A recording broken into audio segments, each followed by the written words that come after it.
Buenos días. Buenos días. Os pedimos que por favor apaguéis los micrófonos. En el chat podéis incorporar las preguntas que tengáis. Sandra las irá recogiendo. Ya tenemos, creo que 15 o 20 preguntas esperando para ser respondidas. ¿De acuerdo? Y vamos a empezar. Lo que hoy vamos a hacer es una Open Working Webinar, que lo que queremos es compartir con vosotros en tiempo real pues nuestras reuniones de socias sobre cómo está este mundo en el que vivimos, ¿de acuerdo? Porque, claro, llevamos 15 días laborables en un mundo nuevo, con una normativa nueva, y estamos a recordar todos, por favor, los micrófonos, que es imposible no tener interferencias, ¿no?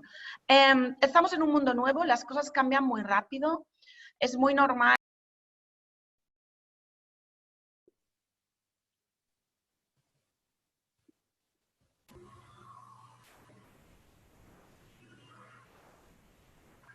¿Me oís? Ahora. Perfecto. Es normal estar un poco desconcertado porque la realidad, lo que podemos y no podemos hacer cada día cambia, y el cómo enfocar el futuro pues también. Entonces, si habéis oído hablar de esos entornos VUCA, ¿no? Volátiles, inciertos. Bien, estamos en un entorno VUCA puro, no creo que nadie imaginara que nos íbamos a encontrar. Pero aquí estamos aprendiendo, ¿de acuerdo? Entonces, hoy lo que vamos a hacer es hablar de cómo podemos liderar nuestras empresas para sobrevivir a este tiempo adverso. Lo vamos a llamar adverso e inesperado porque no sabemos ni cuánto va a durar ni qué alcance va a tener, y estamos analizando continuamente distintos escenarios, el mejor, el regular y el peor. Bien, entonces eso es como nos movemos y aprendemos cada día. Vamos a empezar pues a hablar de las medidas que... Perdonad, voy a compartir primero la presentación para seguir el orden.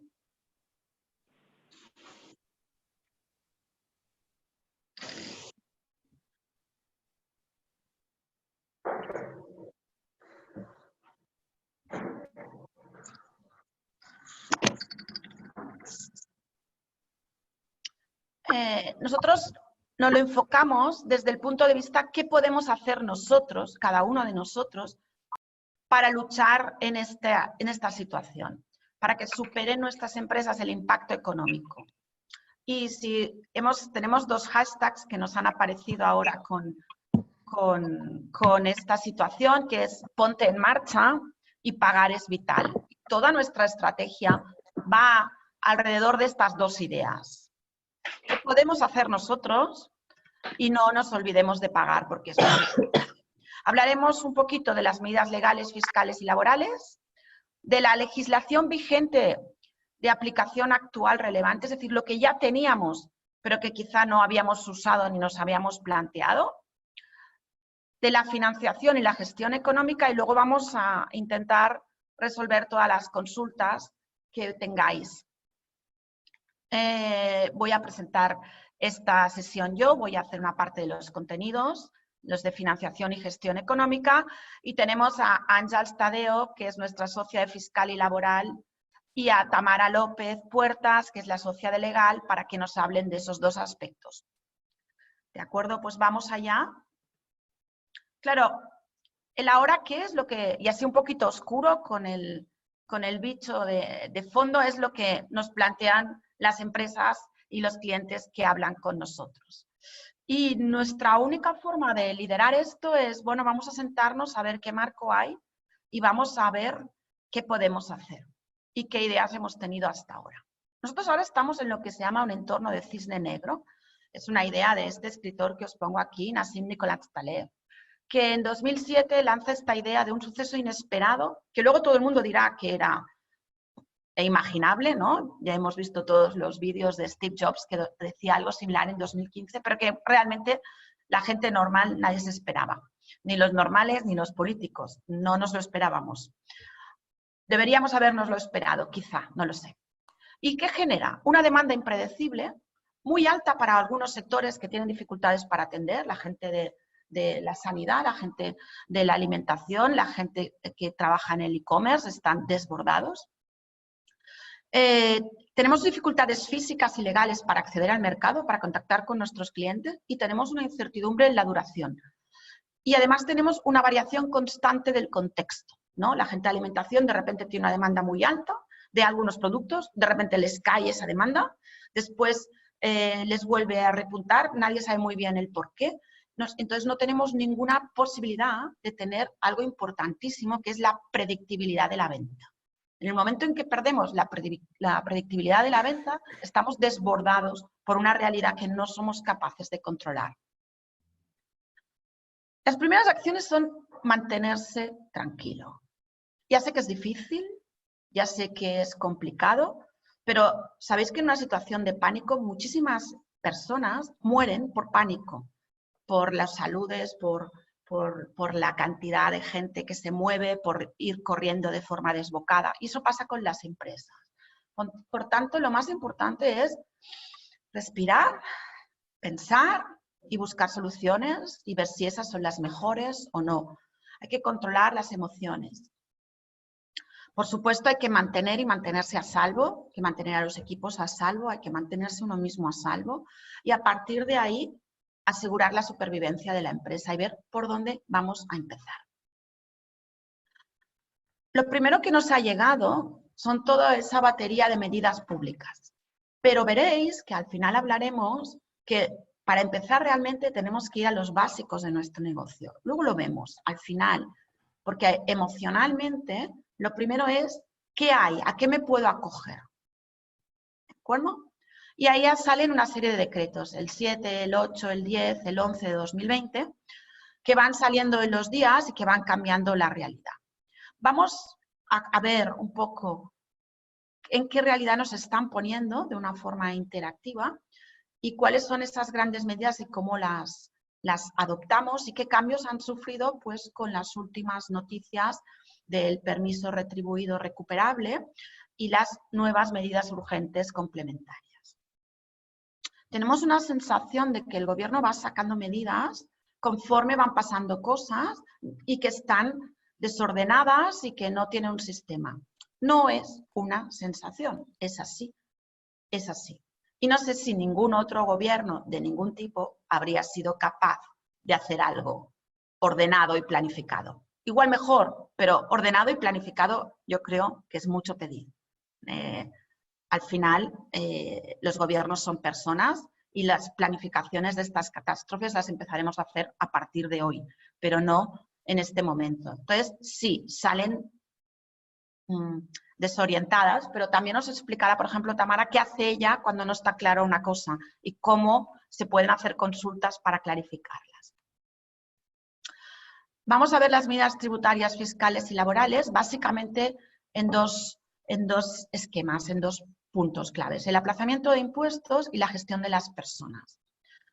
El aplazamiento de las deudas tributarias, yo creo que ahora todo el mundo sabe que puede aplazar el IVA, el IRPF y el pago a cuenta de la Seguridad Social hasta un máximo total de 30.000 euros. Y solo para pymes que facturen esa cifra de 6.010.121,04. Es gracioso porque ¿qué harán los de 0,5? Pero bien, eso es así. Esa es la cifra de facturación que permite facturar, que permite aplazar.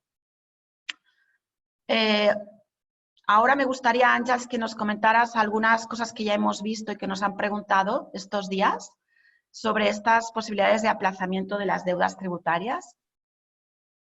Sí, hola, buenos días. Solo añadir a lo que ha comentado Argelia que los 30.000 euros son en total, por ejemplo, si tenemos 10.000 euros de IRPF y 25 de IVA, solo podremos aplazar los 30 y los otros 5 tendrán que pedirse garantías. Del mismo modo que si tenemos algún aplazamiento previamente concedido, esa cifra también sumará a esos 30, o sea que es un acumulado.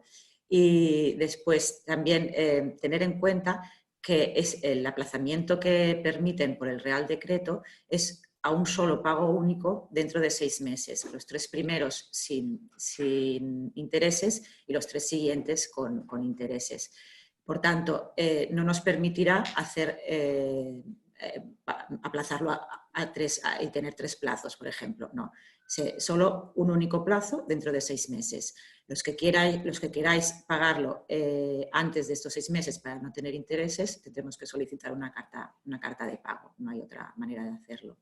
Y añadir simplemente que en el último Real Decreto se añadieron que también podían aplazarse todas las deudas aduaneras, que hasta el momento no estaban incluidas en ningún decreto y se aplazan de la misma manera que las autoliquidaciones. Nada más. Gracias, Ángeles. Esto que dice Ángeles nos hace pensar es, cuidado con lo que aplazáis, porque dentro de 6 meses nos veremos las caras y habrá que ver cómo gestionamos ese aplazamiento. Es decir, pensad bien lo que aplazáis y cómo lo aplazáis. Y si igual os es más interesante financiar los impuestos con un click and pay, con un préstamo de impuestos bancario, pero que lo podéis hacer en 3 veces. Hay que meditar, luego lo hablamos en las preguntas si queréis. Hay otra serie de medidas tributarias que amplían plazos hasta el 30 de abril, por ahora es hasta el 30 de abril. Esas supone que hay muchos procedimientos que se ven interrumpidos, que dan plazos más grandes. ¿Cuál es nuestra recomendación? Cualquier cosa que tengáis con las administraciones, preguntad los nuevos plazos, porque algunas cosas sí se han aplazado y otras no, porque igual se les ha pasado, pero es así. Entonces, ¿verdad, Ángeles? Que lo mejor es preguntar. Sí, porque han ido añadiendo diferentes medidas o diferentes procedimientos a ese plazo del 30 de abril.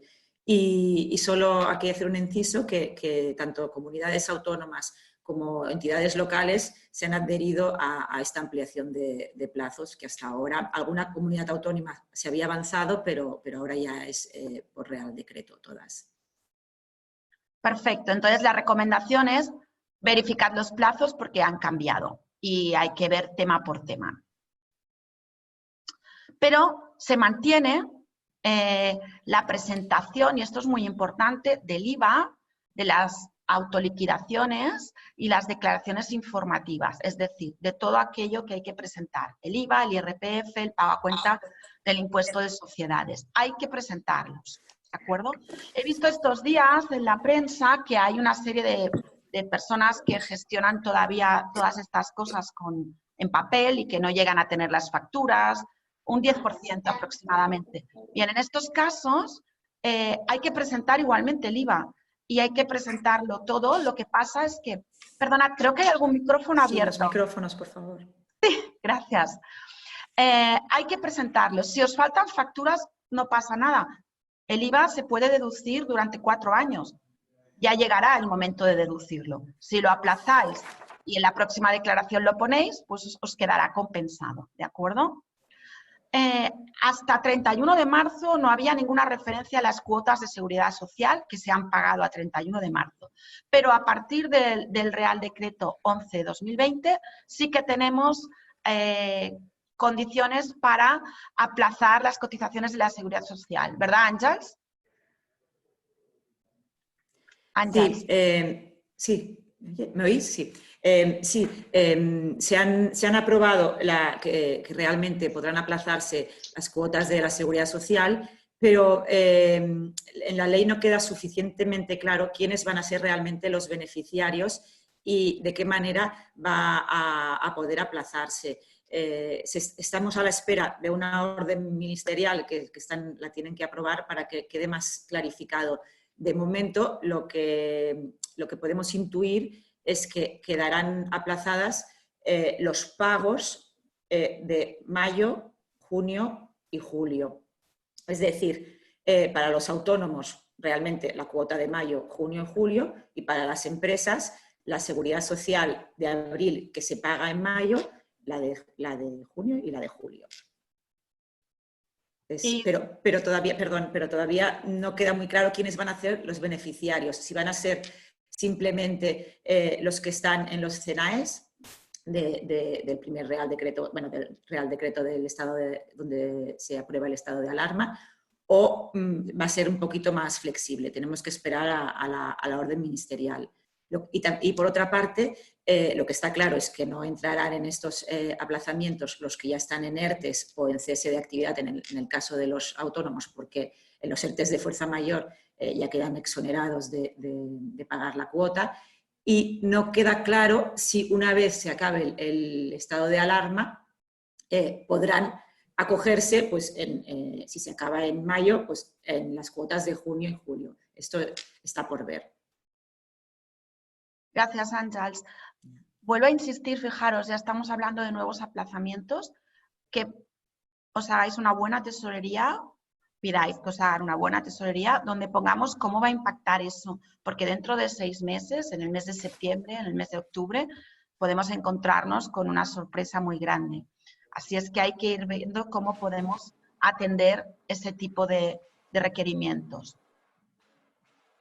Por lo que hace referencia a la gestión de las personas, podemos hacer bastantes cosas. La primera, ahora sabéis que era un permiso retribuido, antes era una opción, pero desde el día 30 es una obligación para los sectores no esenciales.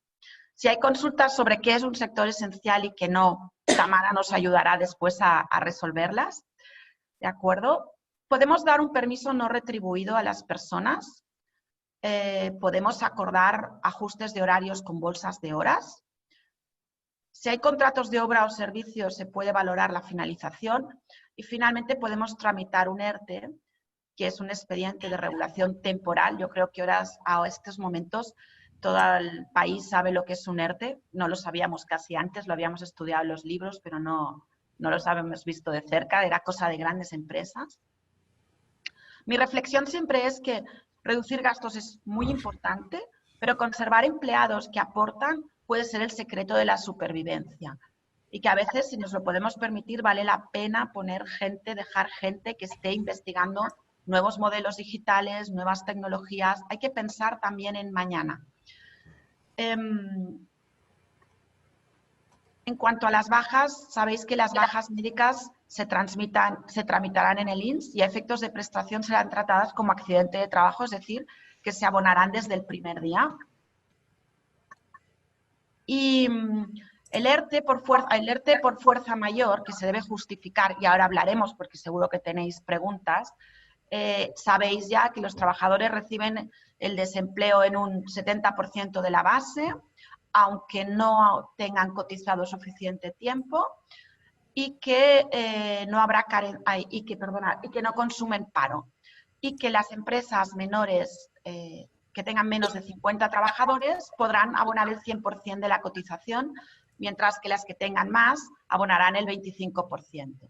Y el derecho que nace del ERTE es un derecho a la reincorporación, no a la indemnización. ¿Cómo ha quedado todo esto, Àngels?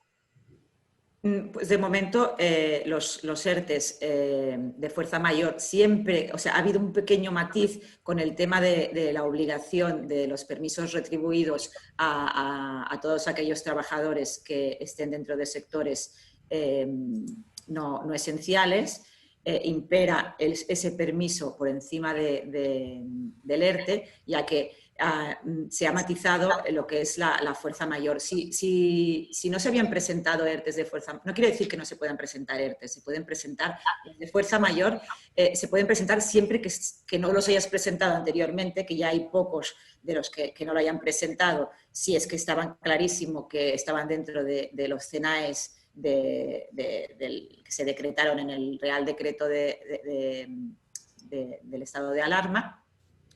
Pero se han matizado los que no, o sea, como explicará ahora Argelia, dentro de la fuerza mayor hay fuerza mayor objetiva y subjetiva, o directa o indirecta. Los que estaban en fuerza mayor indirecta están matizados. Entonces se tiene que vigilar en este sentido. Y en cuanto a los ERTES por causas productivas, ahora mismo, hasta el 9 de abril, no es aconsejable empezar con ninguno de ellos porque como se necesita una negociación de los trabajadores, el permiso retribuido siempre va a ser más beneficioso para el trabajador que no el ERTE, en el cual se le deja de pagar el 30% de su salario.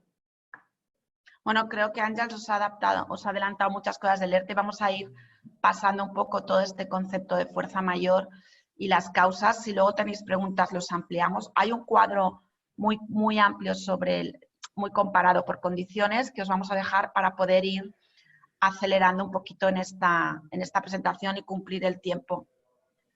Hay varias más cuestiones que han cambiado legalmente.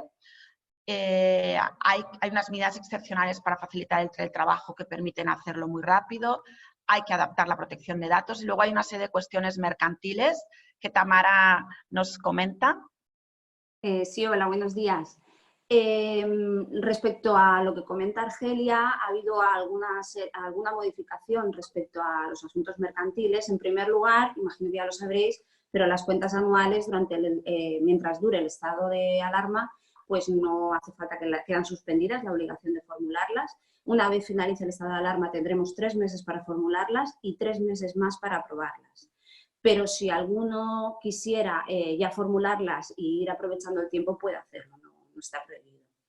Luego también os podéis reunir en juntas de socios o los consejos de administración se pueden reunir válidamente, aunque no estén físicamente y aunque los estatutos digan que es necesaria la oportuna reunión física, durante el estado de alarma nos podemos seguir reuniendo, ya sea por videoconferencia o por conferencia telefónica múltiple, es decir, por teléfono. ¿Vale? Y luego, por último, así de modificaciones más relevantes a nivel mercantil, deciros que mientras dure el estado de alarma, aunque vuestra empresa incurra en causa de disolución, no tenéis por qué disolverlas. Una vez se alce el estado de alarma, pues ya se llevará a cabo la tramitación oportuna ante el notario. Pero por el momento no tenéis que disolverlas y no incurrís en ningún tipo de responsabilidad por no hacerlo. Y finalmente, un último apunte, aquellos socios que tuvierais la intención cuando se inició el estado de alarma de separaros de vuestra empresa, es decir, de iros de la empresa, durante el estado de alarma no se puede. Habrá que esperar a que finalice. Y finalmente, ya dejando de lado temas mercantiles, simplemente anunciaros que los juzgados, notarios y registros están abiertos, pero únicamente para servicios mínimos y urgentes, lo que en la práctica se traduce, salvo para servicios muy urgentes, temas penales, de familia, no podemos acudir al juzgado. Y por mi parte estaría.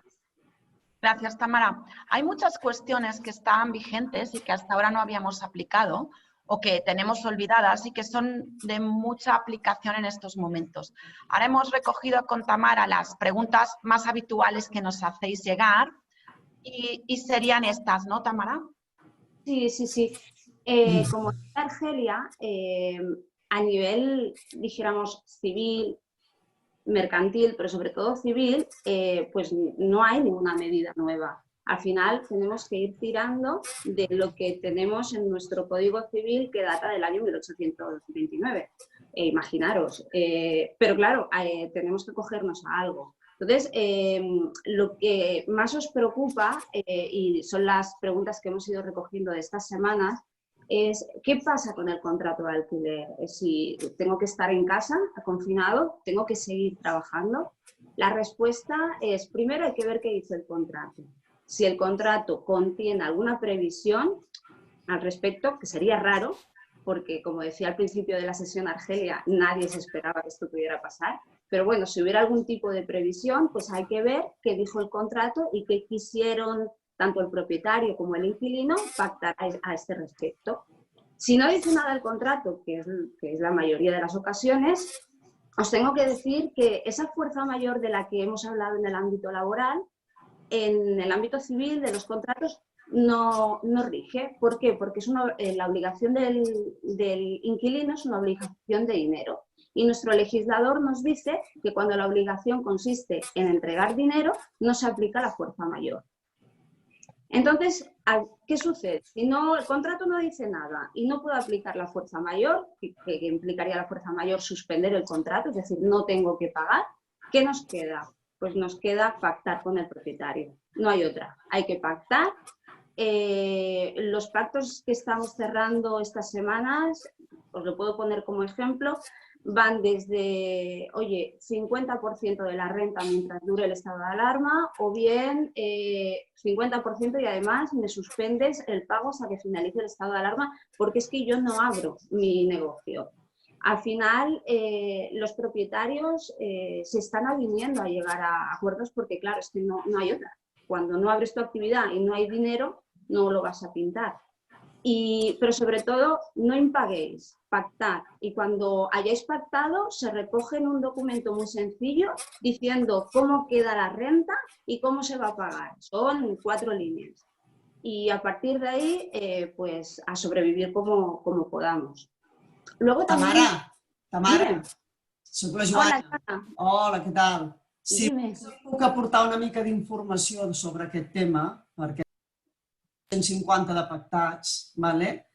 Amb el sentit del que deies tu. O sigui, fins ahir, fins al moment... Joana, perdona, ¿lo puedes hacer en castellano, que tenemos gente de todas partes? Ah, sí, ningún problema. Digo que... Gracias. Te puedo aportar en este sentido mi experiencia práctica. Llevamos casi 200 y pico de contratos ya negociados, ¿vale? Y te tengo que decir que hasta ayer por la tarde, por ejemplo, el grupo Inditex, que confiaba, supongo, que en el decreto que salió anteayer se hablara algo de los contratos, nos había suspendido de forma unilateral todos los contratos en toda España, todo el grupo, ¿eh? O sea, era igual la marca que fuera, todos suspendidos de forma unilateral. Ayer ya mandaron una nota diciendo que pagaban, ¿vale? La propuesta que nosotros hicimos y que ha sido muy bien acogida por propietarios e inquilinos fue que durante 3 meses, o sea, abril, mayo y junio, cobrar únicamente el 50% porque realmente los propietarios tienen sus gastos.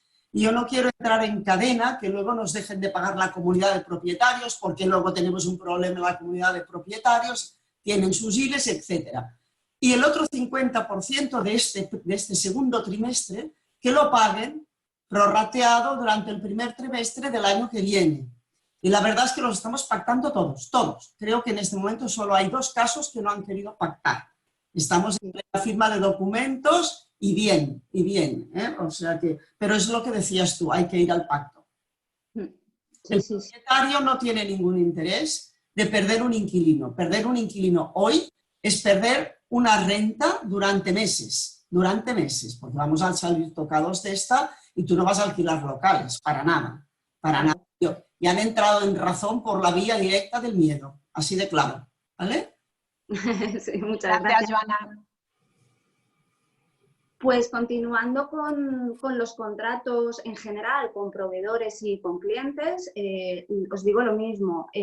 Primero hay que ver qué dice el contrato, pero nos encontraremos que en la mayoría de ocasiones con nuestros proveedores no tenemos suscritos contratos por escrito.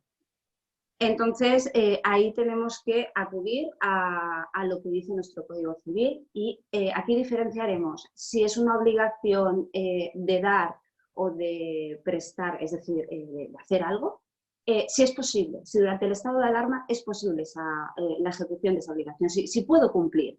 Si puedo cumplir, se cumple, no hay mayor problema. Pero si no puedo cumplir, vuelvo a lo mismo, hay que pactar, hay que moderar las obligaciones de las 2 partes, de nosotros y de nuestro proveedor. Si tengo un proveedor, por ejemplo, de residuos, que durante el estado de alarma no puede venir porque no puede desplazarse porque está confinado, pactemos suspensión del contrato mientras dure el estado de alarma y luego lo reanudamos. Así el contrato sigue vivo.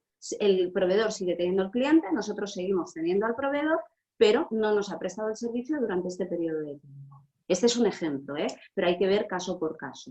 Y en cualquier caso, deciros que pactéis lo que pactéis, no habrá indemnización de daños y perjuicios porque hayáis incumplido. Si no podéis salir de casa, no vais a poder cumplir. Y esto no está penalizado. En condiciones normales sí, pero mientras dure el estado de alarma, no está penalizado. Y finalmente, esto es respecto a lo que es el consumo de electricidad. Esto es una novedad del último Real Decreto de esta misma semana. Pues que se ha establecido por parte del Gobierno que las empresas podemos acogernos a una suspensión temporal sin ningún tipo de penalización. es lógico que si no utilizo la luz, pues no tenga que pagarla. Esto viene muy a colación y muy a relación de lo que os acabo de mencionar respecto de los contratos en general con cualquier proveedor o cualquier cliente. Podemos suspender el suministro y el pago, pero seguiremos vinculados para cuando esto pase, porque algún día pasará.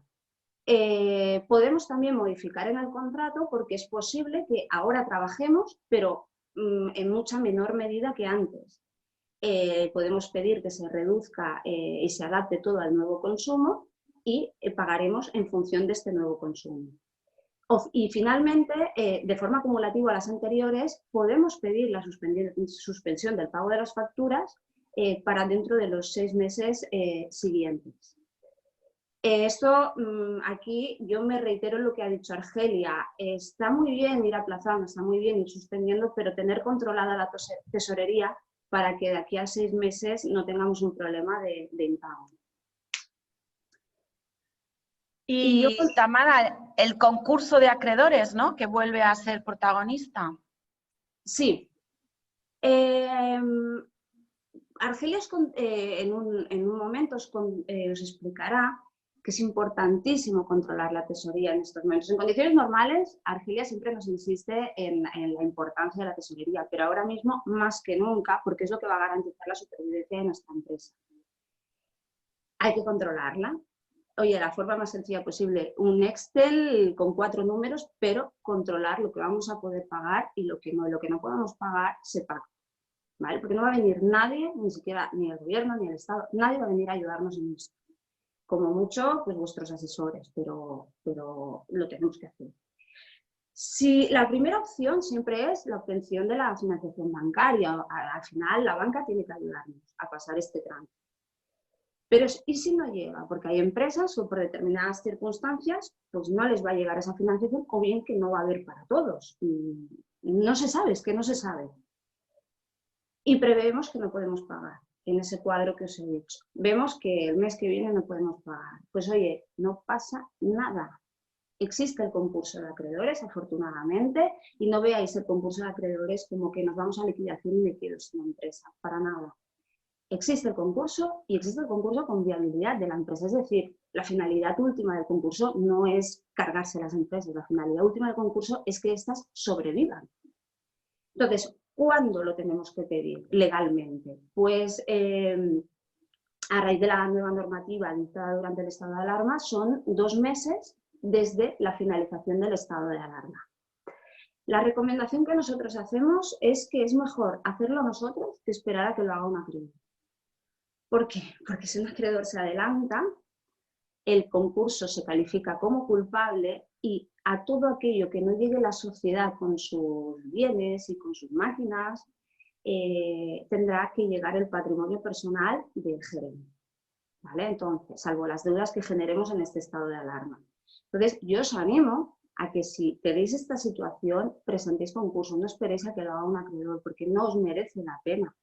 Y porque vosotros vais a controlar el concurso si lo presentáis vosotros, y es más fácil que todo llegue a un buen puerto que si no se ha adelantado un acreedor, porque al final habremos dado la imagen de que queríamos ocultar algo, que no queríamos presentar el concurso.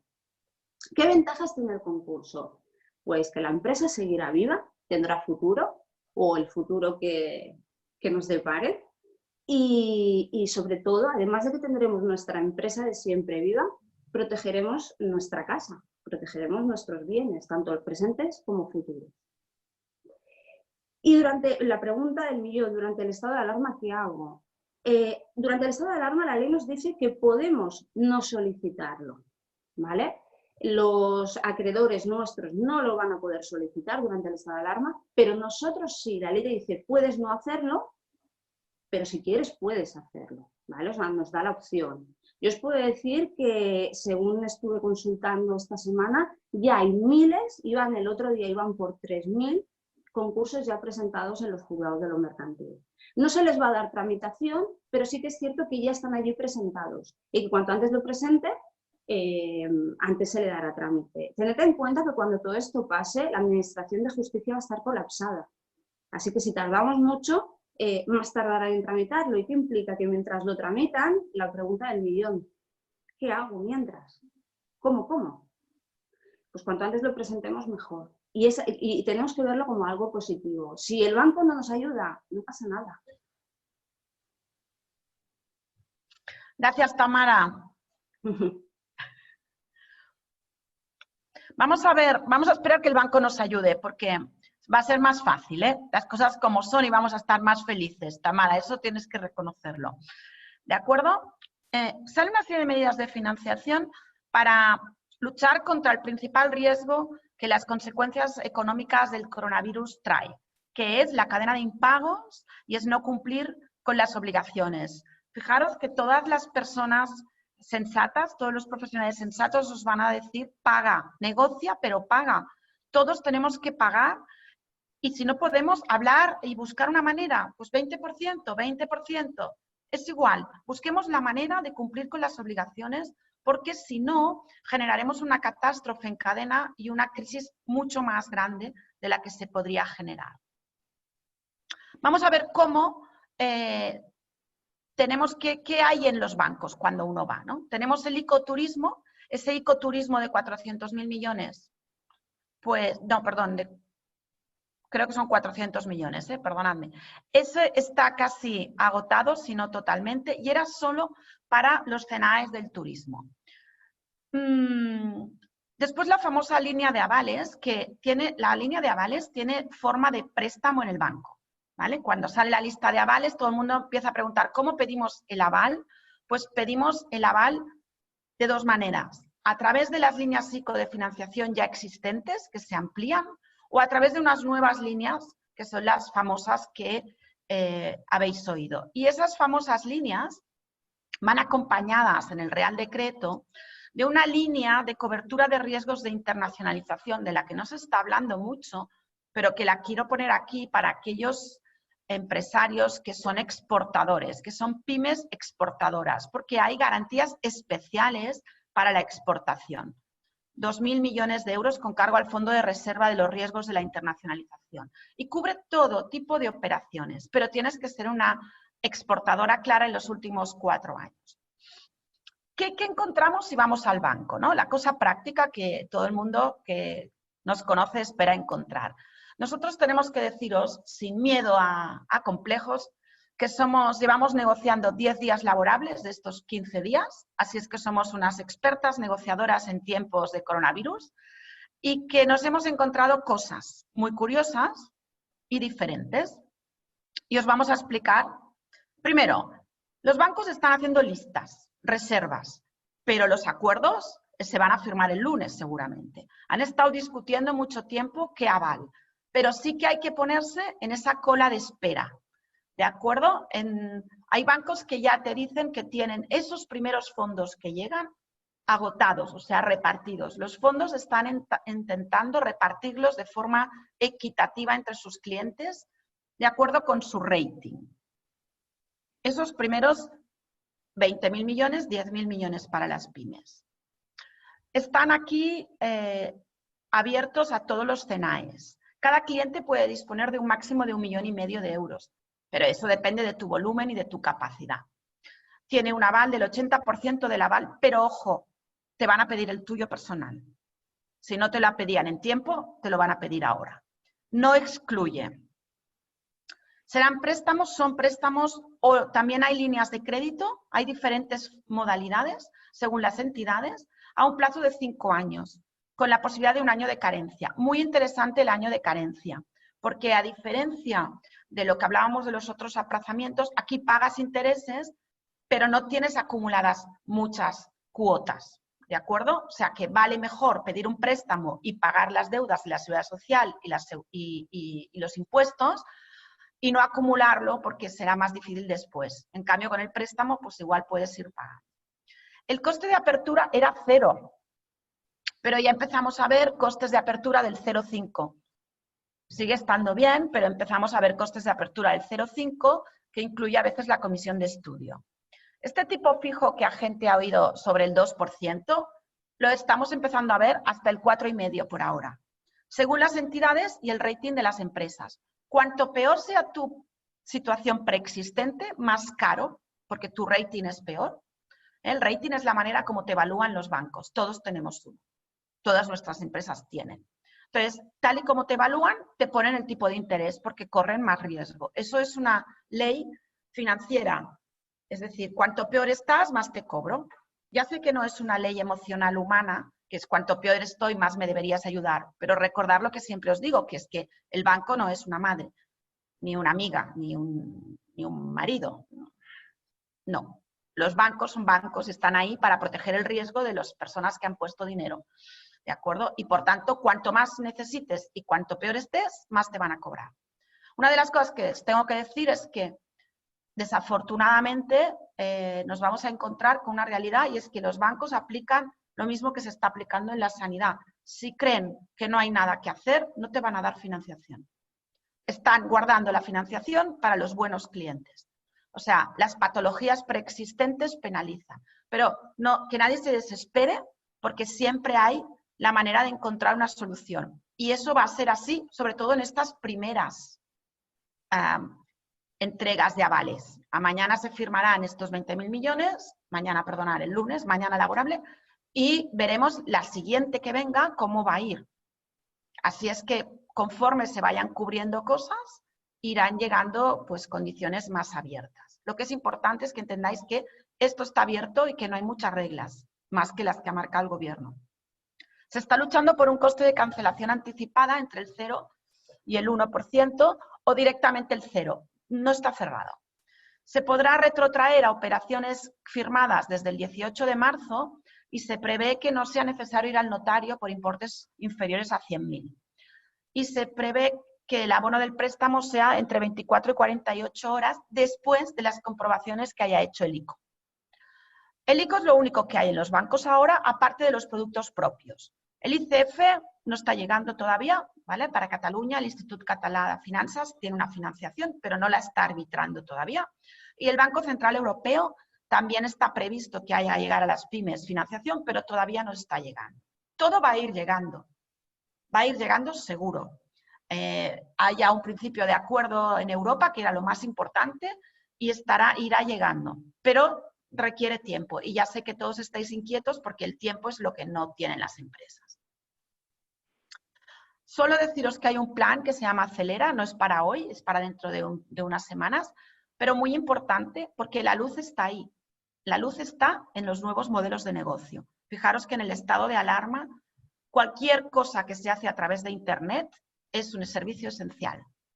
Y pueden circular los camiones que llevan productos de e-commerce de cualquier tipo, no solo productos básicos. Por tanto, ahí está el futuro de las empresas. Para que lo retengáis, hay una serie de condiciones y de medidas muy interesantes enfocadas a pymes que van hacia la digitalización y a empresas que digitalizan, tecnológicas especializadas en pyme. Se trata de que tengamos un tejido pyme muy digital. Quería deciros también que más allá de lo público, existen las ofertas fintech. Las ofertas fintech, ese conjunto de empresas tecnológicas que se dedican a dar soluciones financieras, algunas ya han manifestado su compromiso con la situación actual y hemos contactado con ellos y hay posibilidad de factoring para deudas con administraciones públicas, con tipos de interés que cambian continuamente. Sí, será un poquito caro por el riesgo, pero están dispuestos a darlo porque las administraciones van a pagar tarde o temprano. También para descuentos de pagarés y para factoring de deudores privados. Si tenéis dudas, os podemos hacer llegar más información sobre esto, pero que nadie se desespere porque no consigue financiación bancaria. Hay más luz aparte de la financiación bancaria y la propia financiación bancaria va a llevarnos después a otras líneas más abiertas. Y siempre tenemos el aire que podemos hacer pidiendo un concurso, como decía Tamara, un concurso para salir, ¿de acuerdo? Pero frenamos la presión de los acreedores. Algunos temas prácticos. La documentación que están pidiendo para negociar los bancos son lo típico, el impuesto de sociedades 2018, el 390, los IVAs trimestrales, el 347 y el cierre 2019. Por tanto, no hay que presentar cuentas anuales ni estamos obligados a formular, pero un banco sin el cierre 2019 no nos va a dar nada.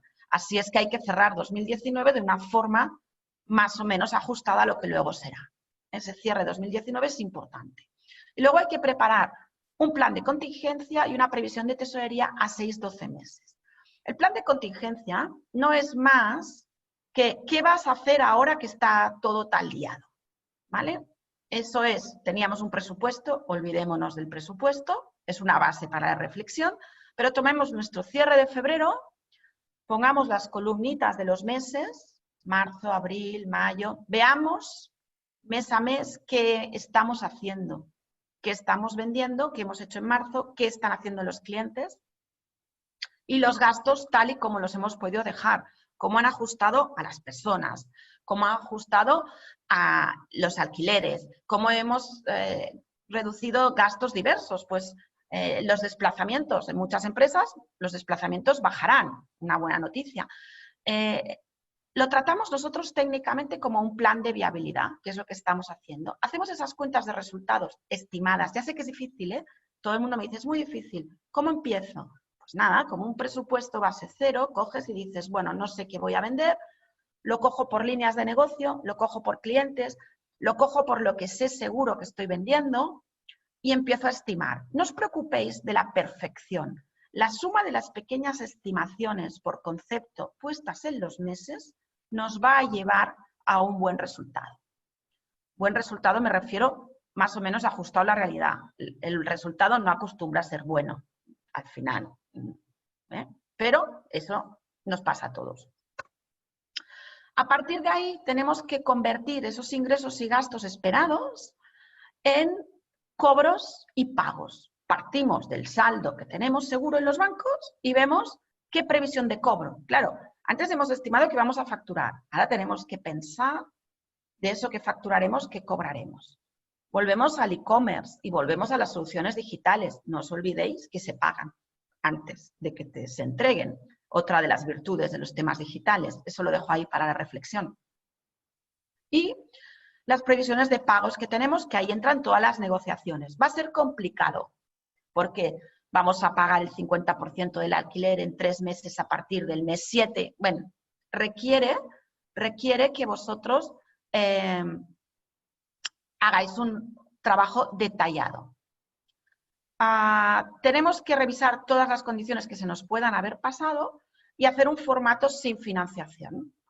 Después, para daros un poquito de moral y también para que el banco vea qué pasa, le ponéis la financiación en el otro ejemplo y veis que llegáis. Y eso es lo que buscamos.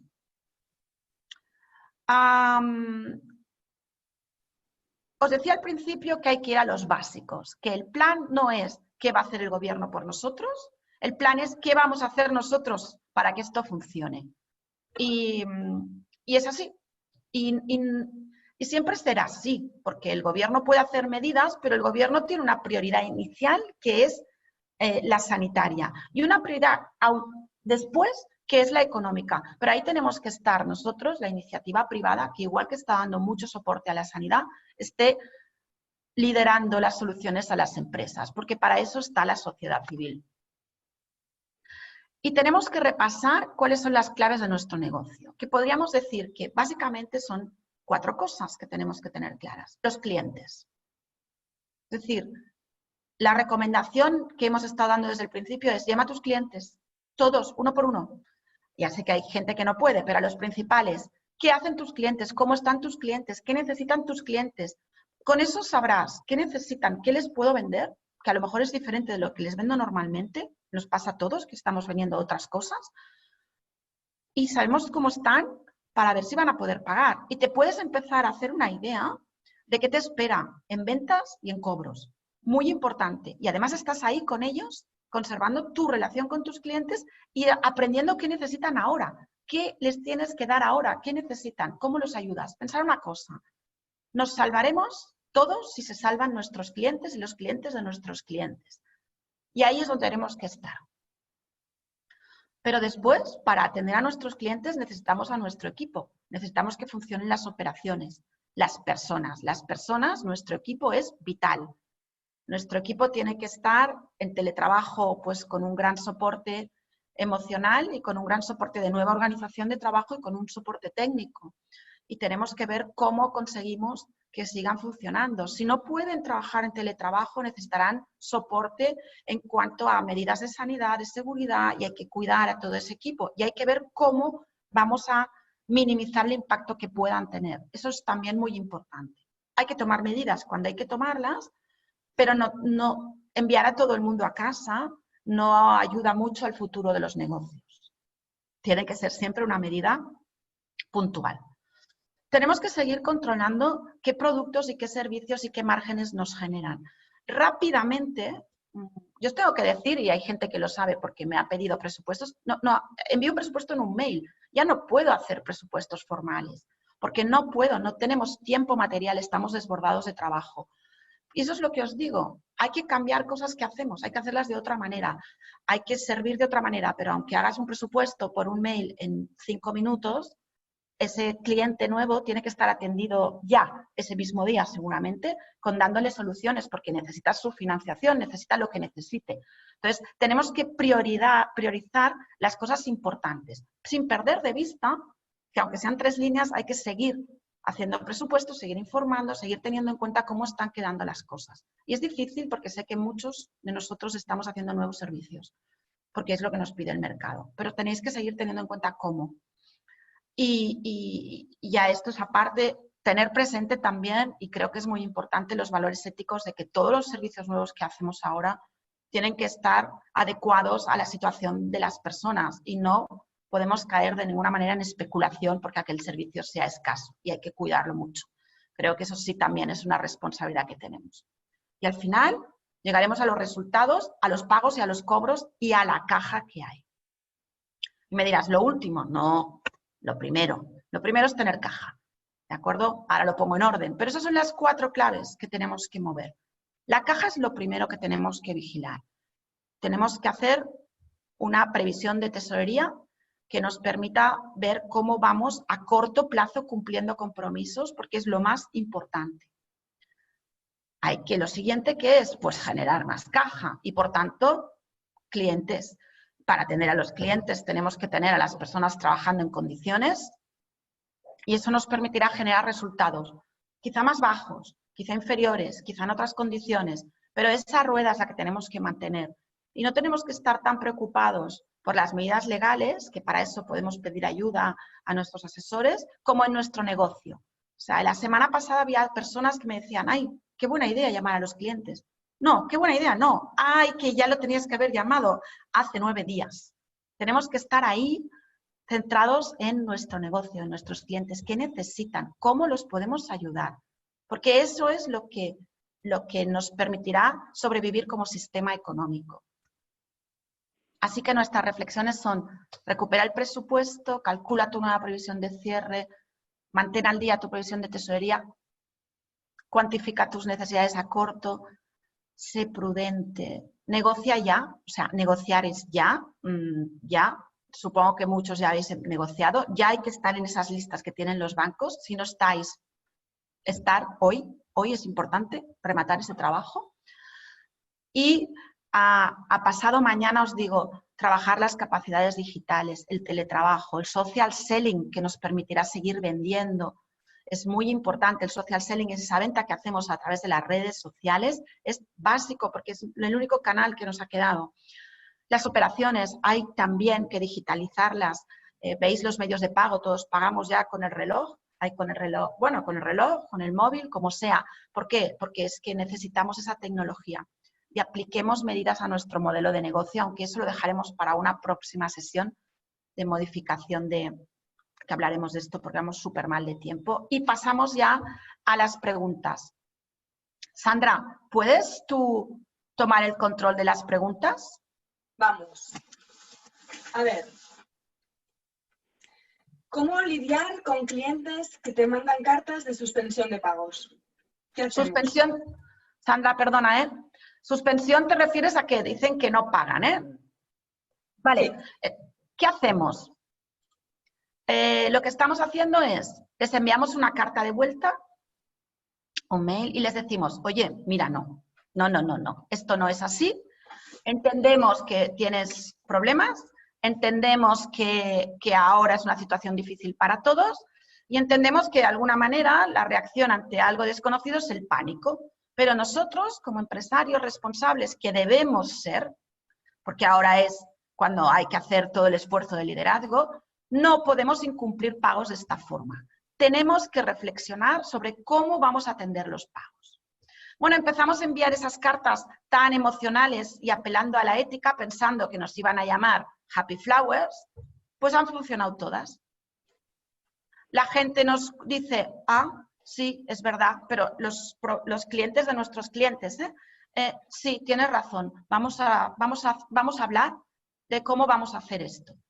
Todavía no nos ha fallado nadie, siempre contestan y dicen, es verdad, vamos a hablar de esto y hacen ofertas concretas. Con ofertas concretas todos podremos sobrevivir. Con pánico ante lo que tengo que hacer no podemos sobrevivir. El pánico nos mata, o sea, no, pánico no, respirar y hacerle recapacitar. Después hay medidas legales sobre el impago que podemos hablar, Tamara nos podría decir, pero esta medida, decir, oye, vamos a hablar, no entres en pánico, no te preocupes, lo vamos a hacer entre todos. Porque hay una idea muy clara y no son palabras. Aquí no sale uno solo, aquí salimos todos o no sale nadie. O sea, tenemos que salir como sociedad, como grupo económico. Somos un ser vivo, dependemos los unos de los otros. Físicamente ya se ha visto, pero económicamente es así. Es así. Si alguien deja de impagar a lo bestia, nos va a afectar mucho. Hay que hacer reflexionar a los demás sobre los valores de la colaboración. Entendemos todo. Ahora hablemos. ¿Cómo lo hacemos? Gracias, Sandra. A mí me gustaría añadir, además, para quitaros un poco de presión, por si recibís algún tipo de carta como la que ha mencionado Argelia, de oye, no voy a pagar. Quitaros presión porque no es que éticamente solo y por el bien de todos tengan que pagar, sino que además el pacto al que hemos aludido en esta sesión es obligatorio llevar un pacto. Legalmente la ley está de vuestro lado. O sea, quitaros presión porque ya no es aquello de dependo de que el otro quiera, pero el otro es que es muy duro de pelar. No, es que el otro, por muy duro de pelar que sea, tiene que claudicar, hay que pactar, porque legalmente es así. Ya está, ya está. ¿Más preguntas? Sí, Sandra, por favor. Vale. Nos preguntan cuándo creemos que el Estado va a devolver los pagos de las cuotas de autónomos. No lo sabemos, ojalá lo supiéramos. Podemos intuir que como se han puesto tan duros en que sí o no tenemos que presentar los impuestos el próximo día 20, todos los que no aplacen ya tendrán más ingreso el Estado y entonces empezarán a devolver, pero no lo sabemos. Y me preguntan específicamente por los autónomos societarios, si se pueden acoger a algún tipo de ayuda. Sí, se podrían acoger también al cese de actividad. Lo que pasa es que entonces se tiene que tener muy claro si su empresa está dentro de los CENAES que establecían por fuerza mayor o si no se tendrá que demostrar la bajada de los ingresos del 75% en este caso de la empresa, no de los autónomos societarios, porque se entiende que es de la empresa. Y también nos preguntan qué opinión tenéis sobre el permiso retribuido. Opinión personal ya, aquí. Pues que en el caso de las empresas que estén dentro de los sectores no esenciales, desde el día que se aprobó el decreto hasta el día 9, podría decir que es prácticamente obligatorio. Yo quiero decir una cosa, tenemos que aceptar que el Estado no tiene más de lo que tiene. Y no tiene. No quiero desmoralizar a nadie, se administra, hace lo que puede, mejor o peor, ya lo hablaremos después si lo han hecho bien o lo han hecho mal, pero es que ante una cosa como la que pasa ahora, ¿qué Estado, aparte de, no sé, los noruegos, tiene todo esto preparado y solucionado para cualquier cosa? Entonces, si hay que meter a la gente en casa, el Estado no puede pagar el sueldo de todo el mundo. Entonces, tenemos que aportar nuestro granito de arena, solucionar lo nuestro, tener nuestra propia creatividad y ver qué hacemos, cómo pactamos cosas, cómo pactamos vacaciones, cómo hacemos, cómo... Tenemos que buscar soluciones nosotros. Es que es nuestro problema. El Estado ayuda un poco, pero la actitud de esperar qué puede hacer el Estado por nosotros no nos va a llevar a salir. Lo que nos llevará a salir es, yo voy a hacer todo esto y voy a aprovechar esto que el Estado hace, por supuesto, pero cada uno tiene que liderar. Es como si dijéramos, los niños dejan el colegio y los metemos todos en un centro y el Estado los cuida. No, no, cada uno los suyos. Y cada uno tiene que apechugar con los niños, que vaya reto. Entonces, esto es lo mismo, cada uno tiene que apechugar con lo suyo. Y nadie espera que le cuide los niños el Estado. Pues cada uno de nosotros tenemos que lidiar con esto. Y no es fácil y hay que buscar ayudas y hay que buscar soluciones. Por eso sí que es importante esta colaboración entre unos y otros. Y por supuesto, con los equipos hay que hablar mucho de qué podemos hacer con ellos. Es imprescindible.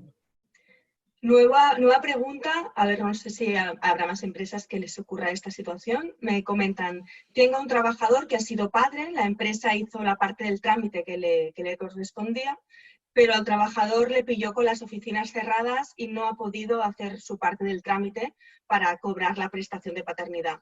En este caso, ¿qué puede hacer? ¿No hay nada online? ¿Nadie contesta al teléfono? Sí que hay online, sí que hay. ¿Sí? Sí que hay online. Lo que sí que es verdad que creo que la última semana estaba como bloqueada la parte para presentar todo este tipo de solicitudes, pero quizá, como es una pregunta muy concreta, podríamos hacerla por... Sí, vale. Porque hay, o sea, le diría cuál es el link para hacerlo de otra manera. En la web de la Seguridad Social, dentro de la carpeta de Ciudadanos, hay un punto donde se pueden enviar estas solicitudes. Vale, perfecto. Nueva pregunta. Tenemos un comercial externo al que le pagamos un fijo y unas comisiones, más comisiones. ¿Se puede pactar reducir el fijo o si no, se puede suspender el contrato? ¿Qué hacemos? Siempre que el trabajador esté de acuerdo, se puede pactar reducir también el fijo, siempre que no esté por debajo del salario mínimo interprofesional o del salario que marca el convenio para su categoría profesional. Pero sí, si hay entendimiento, se puede hacer. Suspender el contrato solo si se entra dentro de un ERTE. Esta es una pregunta para Tamara, creo. Dice, me preocupa muchísimo mi responsabilidad como administradora de la empresa. ¿Qué significa exactamente? Tamara, si podrías un poco desarrollar un poco este papel ahora mismo y cómo puede protegerse. Sí, cuando os comentaba la idea de los concursos o la opción de los concursos, os he mencionado la responsabilidad del gerente, en el sentido de que si hay un plazo legal para presentar el concurso, cuando vemos que no vamos a poder pagar, cuando todo esto termine, hay un plazo de 2 meses para presentar concurso. Si no lo presentamos en plazo, automáticamente por ley, el concurso se califica de culpable. Eso significa que tiene unas consecuencias jurídicas para el patrimonio personal, es decir, para los bienes, para la vivienda, para el coche del gerente. A toda aquella deuda a la que no llegue la sociedad porque no tiene activo, no tiene dinero para pagar, será el patrimonio, la vivienda, el coche, todo lo que tenga el gerente, los que respondan para hacer frente a esas deudas frente a los acreedores. Por eso os he insistido en, sobre todo, control de tesorería y si tenéis la alarma, no lo dudéis, porque vuestra empresa se...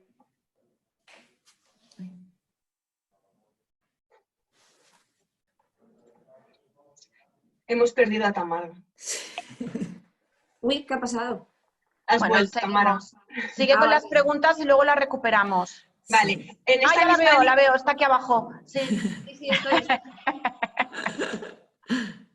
Nos preguntan, y siguiendo con el tema del concurso, me han explicado que puede haber diferentes opciones en el concurso y que hay una opción como anterior para negociar con acreedores y así evitar el concurso. No sé si podrías, Tamara, añadir algo sobre este tema. Sí, esto con la anterior crisis que hubo se hizo muy famoso el llamado preconcurso. El preconcurso nos permite ganar tiempo. O sea, se solicita un preconcurso, que es una solicitud muy sencilla en el juzgado, y tenemos 4 meses para negociar con acreedores. ¿Esto cuándo se suele utilizar? Pues se suele utilizar cuando está muy, muy claro que la empresa es viable. Entonces, cuando la empresa es viable y está muy claro que esto ha sido algo puntual, pues en este caso por el coronavirus, nos iríamos a un preconcurso y ganaríamos tiempo, ganaríamos 4 meses para pactar con acreedores y demostrar ante el mundo que estamos vivos y somos maravillosos. Porque la idea es esta, al final, es, oye, dar carpetazo a todo esto que está pasando cuanto antes. Vale. Nos preguntan, mi prioridad es la continuidad de mi empresa, pero tampoco quiero que me arrastre personalmente, como le pasó a mucha gente en la crisis anterior. ¿Qué pasa si ahora puedo ir pagando, pero hago mis cálculos de ingresos y gastos y veo que no podré pagar en un par o 3 de meses? ¿Qué debo hacer? ¿Sería responsable? Y por último, si tengo que hacer el concurso de mi empresa, ¿qué pasa después? ¿Podré o puedo volver a montar otra empresa? Sí, la primera pregunta, perdón, ¿cuál era? Sí, dice que qué pasa si ahora puede ir pagando, pero hace sus cálculos de ingresos y gastos y ve que no podrá pagar en un par o 3 de meses. ¿Qué puede hacer? Pues lo primero, ir al banco y pedir financiación. O sea, ese cartucho hay que quemarlo. Si el banco o las otras opciones que Argelia nos ha comentado no funcionan, que puede pasar, pues entonces hay que presentar concurso, pero hay que ponerse en marcha ya. O sea, hay que moverse y presentar el concurso. Hay 2 tipos de concurso. Tenemos un concurso que es el ordinario, lo podríamos llamar, que bueno, se tramita, se pacta con acreedores y al final, si la empresa es viable, se concluye el concurso y seguimos con nuestra vida como siempre hemos seguido. Y también existe el concurso express, que es para aquellas empresas pues, que no tienen apenas activo y es un concurso muy rápido. ¿Esto que nos permite? Aquellas empresas que son muy chiquititas, que no tienen apenas activo ni trabajadores, nos va a permitir concluir el concurso muy rápido sin incurrir en ningún tipo de responsabilidad y volver a montar otra empresa, la que queramos, y volver a empezar. O sea, es decir, la idea es, vamos a subsistir, pero oye, si no subsistimos, le damos carpetazo rápido y volvemos a empezar, porque la vida sigue. ¿Hay esperanza? Bien. Claro. Nueva pregunta para Ángels. Si lo he entendido bien, los impuestos trimestrales se pueden aplazar, pero no fraccionar. No puedo pagar el IRPF en 3 veces, sino aplazarlo y pagar el total otro mes que no sea este mes de abril. En cuanto al IRPF, sí. No se puede dividir el plazo, sino que se debe aplazar hasta, digamos, el mes de octubre, porque si presentamos ahora son 6 meses hasta el mes de octubre. En el caso de los impuestos que ya eran aplazables, podemos pedir un aplazamiento a 3 meses, como veníamos haciendo anteriormente. Entonces no será la causa el Real Decreto y se computarán los intereses como siempre. Pero en cuanto al IRPF, que no era aplazable y creo que es la pregunta, sí que se deberá pagar dentro de 6 meses. A no ser que hiciéramos la picaresca que comentaba, de que en 3 meses solicitamos carta de pago antes de que se cumplan los 3 meses para pagar sin intereses. Vale, nos preguntan, ¿la bajada de facturación es del 75% trimestral o del 25%, que es la diferencia del 100 al 75%? En cuanto a los autónomos, supongo que debe ser en cuanto a los autónomos, tenemos que mirar la facturación del mes de marzo, o sea, las presentaciones de los ceses se tienen que hacer el 1 de abril y se tiene en cuenta la facturación del mes de marzo y la media, o sea, con la media de los 6 meses anteriores. O sea, de septiembre a febrero, hacer una media de facturación y compararla con la de marzo. Si es inferior al 75%, podemos acceder a esta ayuda. Vale, preguntan, si has solicitado un ERTO, por ser comercio físico, pero además tienes e-commerce, ¿puedes seguir con el e-commerce aunque no tengas personal? El e-commerce lo gestiona el autónomo societario. Sí, no veo por qué no. Si el autónomo societario no ha solicitado cese de actividad, no veo por qué no, sí. ¿Y cuánto tiempo tenemos para solicitar un ERTE? Depende. Los ERTEs por fuerza mayor hasta que dure el estado de alarma. Y los que no son de fuerza mayor, los por causas productivas, en cualquier momento. En cualquier momento. Nos vuelven a preguntar, porque a lo mejor no ha quedado claro, ¿el IVA se puede fraccionar en 6 meses?